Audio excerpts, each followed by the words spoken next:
जी, कम से कम अपनी सरकार की ही रिपोर्ट पढ़ लेते तो आप एक्सपोज ना होते। कम से कम अपनी सरकार की ही रिपोर्ट पढ़ लेते, आप एक्सपोज ना होते। कम से कम आप उस रिपोर्ट को एक बार देख लेते जिसमें ये बताया गया है कि वहां कितनी लापरवाहियां हुई हैं, चुन चुनकर हिंदू परिवारों को टारगेट किया गया है।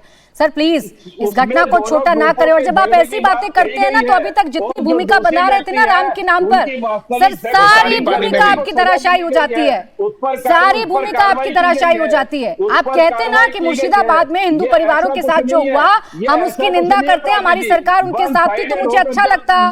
लेकिन आपने तो इस घटना को दो पक्षों के बीच का विवाद बता दिया, जबकि हुआ क्या था आपको पता है? आपको पता है वहां आंदोलन किस बात को लेकर था, प्रदर्शन किस बात को लेकर था, और हिंदू परिवारों पर क्यों टूट पड़ा था एक पक्ष? आपको पता है, जानकारी है सर? वह असली में दो ग्रुपों का झगड़ा था, उसी को लेकर सारा बवंडर रचा गया। गलत है ये बात हम अपनी सरकार की रिपोर्ट पढ़ के आ जाते संजय शर्मा जी, तो शायद आप इतना मिसगाइड ना करते मेरे दर्शकों को। फिर आ रही हूं अनुराग जी फौरन, बोले अमित जोशी। शुरू ये राम से हुए थे, माँ काली से हुए थे, शक्ति से हुए थे, और अंत ये अपना कर रहे हिंदू की हत्या को आपसी झगड़ा बता के। एक मैं रिपोर्ट बताता हूं आपको, Hindu homes were selectively marked with black ink before Murshidabad carnage.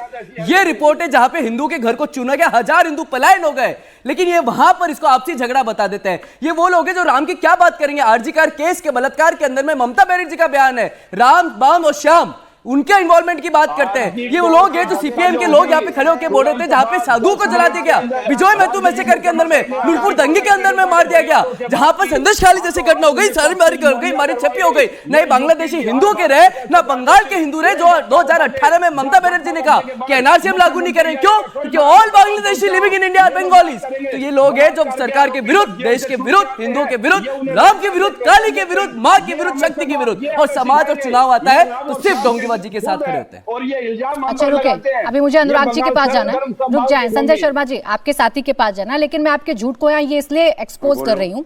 Calcutta high court monitored probe revealed, यानी जो रिपोर्ट बनाई गई थी उसने रिवील किया था, Trinamool Congress members and a councillor were involved in the recent communal violence in Murshidabad targeting the Hindu community. ये मैं नहीं कह रही हूँ सर, ये जो फैक्ट फाइंडिंग कमेटी बनाई गई थी हाई कोर्ट की तरफ से, कलकत्ता हाई कोर्ट की तरफ से, ये उसकी फाइंडिंग है। तो प्लीज मिसगाइड मत करिए, पूरी जानकारी नहीं है तो सर मुद्दे पर मत बोलिए, लेकिन मिसगाइड मत करिएगा सर। इस मुद्दे पर यहाँ सीधा सीधा लिखा गया है हिंदुओं को टारगेट किया गया, और आपके नेताओं का इन्वॉल्वमेंट था, ये कलकत्ता हाई कोर्ट की रिपोर्ट जो है उसमें बताया गया। आप रुक जाए थोड़ा, अनुराग भदौरिया जी आप रुक जाए। अच्छा रुके, अच्छा रुके, अरे रुक जाए। देखिए कलकत्ता हाई कोर्ट की जो रिपोर्ट है वो भी गलत मान लूं? मुझे एक घटना याद आती है। बोले अनुराग जी। मुझे मैं बोल लूं बोले ना, प्राची जी। देखिए मुझे एक घटना याद आती है, अभी बंगाल की बात रही तो उत्तर प्रदेश में 13 अक्टूबर 2024 को राम गोपाल मिश्रा जी की मौत हो गई थी।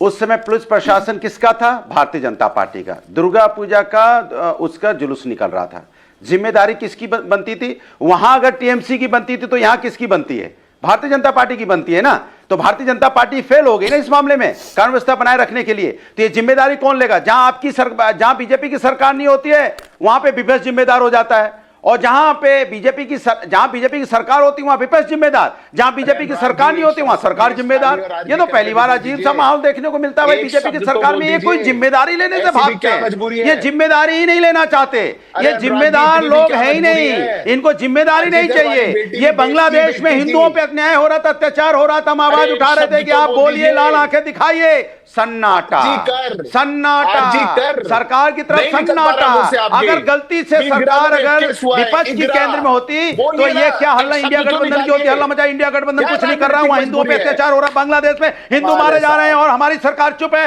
ये वो फलाना ढिकना हंगामा कर रहे होते। लेकिन अभी क्या है, चुप मार के बैठे हैं। बांग्लादेश में हिंदुओं पे अत्याचार होता रहे, चुपचाप बैठ रहे, हम बोलते रहे कि आप आगे बढ़िए, हम आपके साथ हैं, चुप्पी साथ लेते। सरकार में ये रोने वाली सरकार सत्ता पक्ष का धर्म नहीं निभाती है, विपक्ष में विपक्ष का धर्म नहीं निभाती है, खाली ये दूसरों पे आरोप डालते हैं। आरोप, यहाँ पे एलपीजी में लाइन लग गए लोग, विपक्ष जिम्मेदार। ऑयल और यहाँ पेट्रोल डीजल की कमी विपक्ष जिम्मेदार। अगर ये अपना रिश्ता ईरान से अच्छा नहीं कर पाए विपक्ष जिम्मेदार। अगर यहाँ पे कोरोना में लोगों की मौतें हो गई, नोटबंदी। एक सेकंड सिद्धार्थ जी।